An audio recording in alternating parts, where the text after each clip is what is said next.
Hello friends and fellow gamers, MKxJUMP here. Today DHGames have dropped a new update with not many patch notes telling us exactly what's happened, so today I'm going to be covering you through the basics of what you need to know. They've added some new advanced levels to the game, they've added some new rewards, they've adjusted a few things we already have like senior privilege cards, and in addition they've changed the different packs we can buy daily and monthly in the game. So we'll be looking through a lot of that, telling you what's worth it, what's worth ignoring, and as well they've added some new player packs as well that it's worth just covering whether they're good value or not. So folks, let's get straight in and take a look. So the first thing that should jump out to you immediately is all the stuff we used to get in the top left corner of the screen has returned. So that's the stuff you just get that's on a timer. So now we can reclaim all those things. So that's nice. It's going to just give us occasional scrolls, artifacts, and profit orbs throughout our time playing in these next few days. That's normal, it's just as if we've just started the game again. On top of that, they've added some new stuff in the newbie growth plan, where each chapter has its own rewards that you can unlock with this growth pack thing. So chapter 42 available. So chapter 42 gets you a pack that's complete bait for new players. It gives a Garuda copy, a 10-star, and a skin. So new players will see this and go, ooh, I can use it to get an E5 Garuda. Wow. It's terrible. This is absolutely not worth getting. $50 for that. I'm sorry. That's just dreadful value, but they do that stuff to bait new players, right? They've also got this as well, which is giving you promotion stones. That's 3,000 gems. This kind of stuff just really doesn't seem worth spending your stuff on. Like all of these things, look at that, 8,600 magic dust for 2,500 gems. No, that's an absolute ripoff. And look at this, that's a 9-star puppet chest, but they're selling it for $30 with an orange exclusive artifact. Not worth it. This is just ridiculous. So all these things you'll see here are complete bait. Definitely not worth grabbing. Some of you might like that, I guess. That's a 6-star puppet chest, but it's 1,800 gems. It's not worth. The one thing that might take some people completely by bait is this. For 600 gems, you get this 5-star chest. But it's a puppet chest. You would look at that and you would definitely think you were about to get yourself like 3 copies of Eloise for 600 gems, and you'd be like, oh yeah, buy. And then you go into your bag and then realize, oh whoops, I've just bought puppets. So always check what you're buying beforehand, just because they use the same image for some things. It's completely deceptive. I don't like that they've done this. They could have made a new chest design, but nope, they totally didn't want to. And it's the same here with this one. Again, that same kind of trickery at play. You know, a lot of new players might look at Imp's Adventure or something and get one of those chests and then have a look at that chest in that pack and go, oh, it's the same thing, and accidentally buy it, not realizing it's going to give puppets. So that's a little unfortunate they've added stuff like that.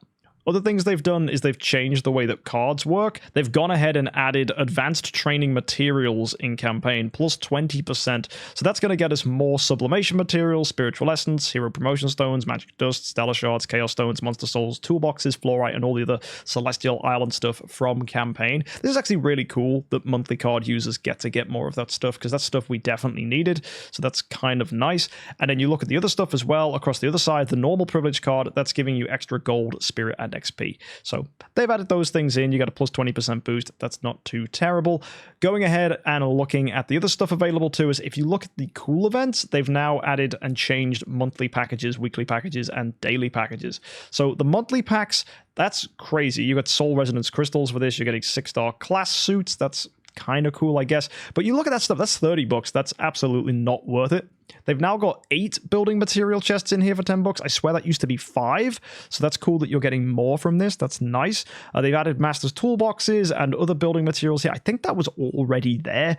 That is kind of, I think that's the same. You got the $50 one that gives artifact essence. That's standard. It's also giving you an orange exclusive fragment. I guess that's just more artifact essence. Cool. And at the bottom, this is the interesting one. For $100, you're getting 6 of these monthly deluxe chests. So look, DHGames can make new designs for chests. And this is giving quite a lot of stuff. You're getting sublimation from this for $100, and it's got stellar shards. So you take a pick of what you want here, as well as starspawn materials and things. That's actually better than what used to be down here. So you could spend $100 and get yourself 1.5 million stellar shards. Some people might do that. Don't know if it's worth it. I think I would just rather get my stellar shards from events, but I know there are some whales out there that are really desperate for stellar shards. They might be attractive to purchasing that, but typically monthly sale stuff is not that great value. The weekly packs, there's not much that's really changed here. These are the same as they've always been, but daily packs, they've added in soul hammers.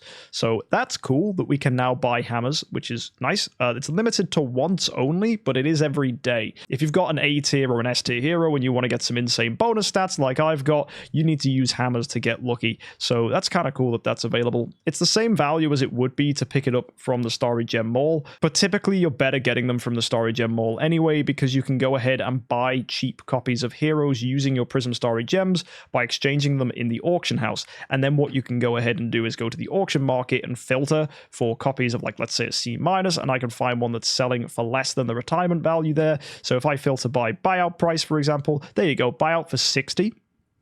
So that means I'm actually getting an extra 40 Starry Gems in return because they retire for 100. So I buy that for 60 Starry Gems, and then in return, I get 100. So that's just better value than just buying it outright with cash in those daily packs. So actually, these new packs, they don't seem like great value. I'm definitely not going to go and get any myself, and I probably doubt that you guys will either. As well, if they couldn't change more things about these monthly packs, they've actually adjusted the amount of Cores of Transcendence we get for money. They did this a while back, and again and again and again. So they used to be, I think it was 15 you could get, and then they made it 20, and then they made it 30, and now it's 40 cores for $100. And I think the reason that people don't buy these in the first place is just because there's no incentive to. There's nothing special about it. It doesn't give you gems. And if people are going to go ahead and whale, they only do it during Moonlight Gift events. So the sale of these packages isn't actually that high in general, unless it's maybe a Moonlight Gift. And even then, people lean towards getting Starry Gems. So should you go ahead and grab these? Well, I suppose you could. It's 40 for $100. I guess that's nice. If you go ahead and compare it like we did before by going to the Starry Gem Mall, how many we actually able to grab from this? You get 15 for $12.50. So actually, don't know if that's necessarily better value, because once you've gone ahead and converted your Starry Gems using that auction house trick, you actually are only spending $30 worth of Starry Gems to go ahead and get 15. Now that means I can get 30 for $60. That means I can get 45 for $90 of Starry Gem value. So actually, using the trick in the auction house still works out cheaper than going ahead and buying these ones. So it seems DHGames don't quite yet know about that little trick we do to make things cheaper for ourselves using Starry Gems.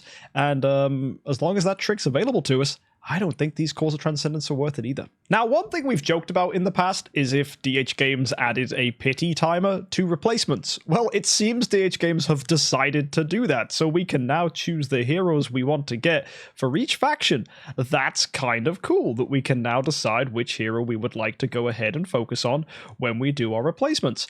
I like this. I think that's a cool thing for them to add to the game, because it means that if you go ahead and do 100 replaces and don't get the hero you wanted, you get a copy of them.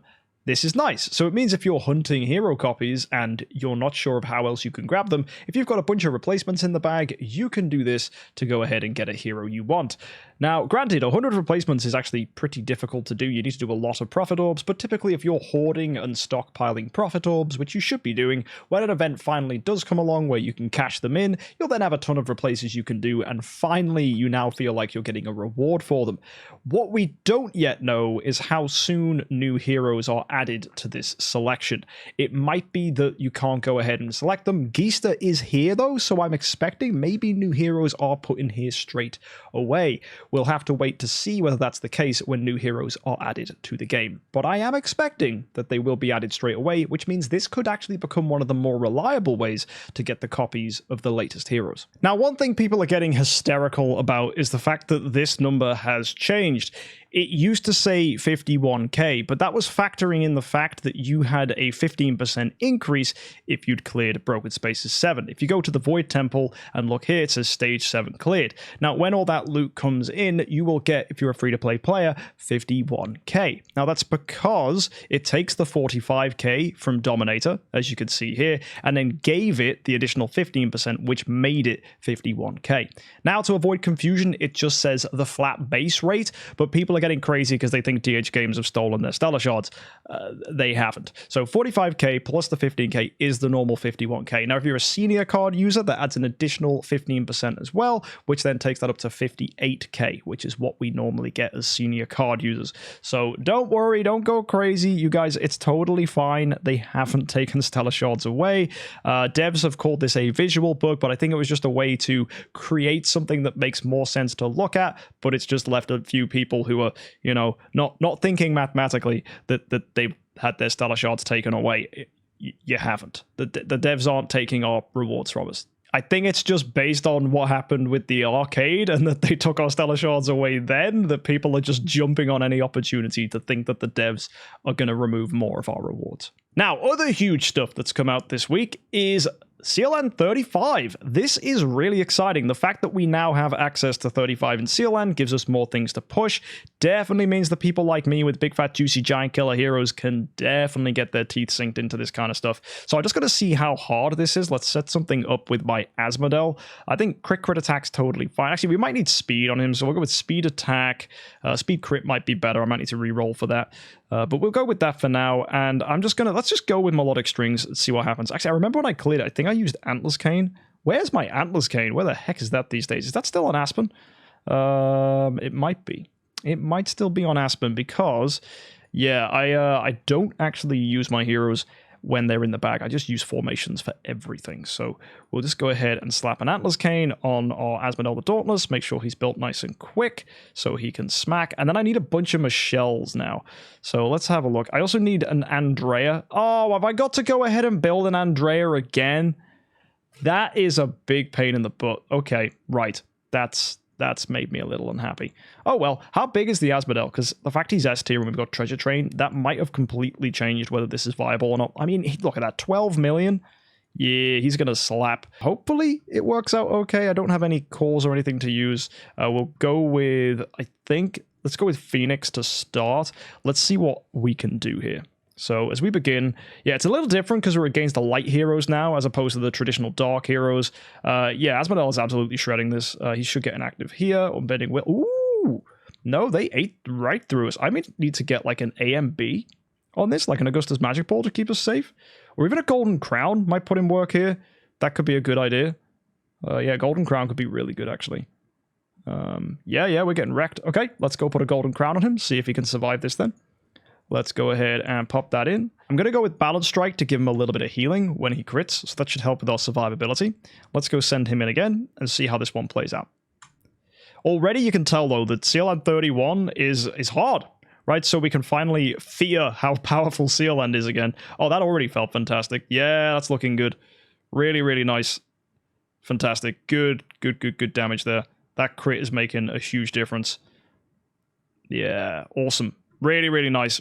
Big damage there from Asmodel. Okay, let's go ahead with Sealand 31.2 now. I'm going to put Asmo at the front, maybe. That might be good because he's going to get hit more if he's on the front, I think. Oh, we're getting stunned, though. That's not nice. Oh, we still wreck, though. Oh, yeah. Oh, much nicer. Yep. It's weird now that we're fighting light people. Like, light has traditionally been pretty okay. Now, the active skill from the bad guy is pretty annoying, so we'd have to energy steal him originally. But we're going to have to reinvent our strategies for Sealand, because we're now facing the opposite faction to what we used to. Normally, you'd face the dark guys here that would steal your energy, and that was always pretty nasty.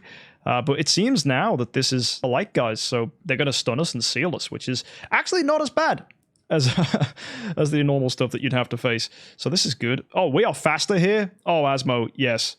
Oh, yes. Look at that healing. Balance Strike putting in work. Don't die. Oh, the boss killed us. I'm going to try again with Antler's Cane. We might just instantly die, though. We'll see how that first active goes. So we do the basic.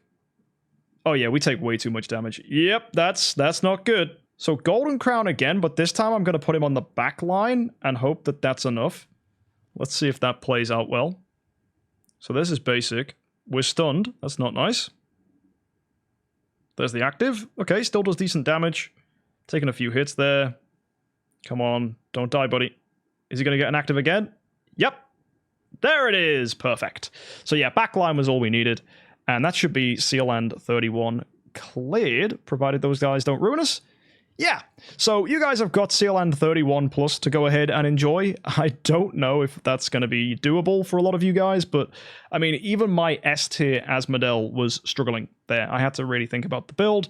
We eventually cleared it totally fine, but that's something for you guys to enjoy later on, I suppose, because my treasure train's pretty big and we've got a lot of buffs, and the fact that that went as hairily as it did means a lot of you are probably going to struggle against those later CLN waves. The final thing they've gone ahead and added in this update is Holo Campaign Chapter 3. So those of you that like pushing Holo Campaign and getting far here, definitely worth doing. That's going to help your friends out.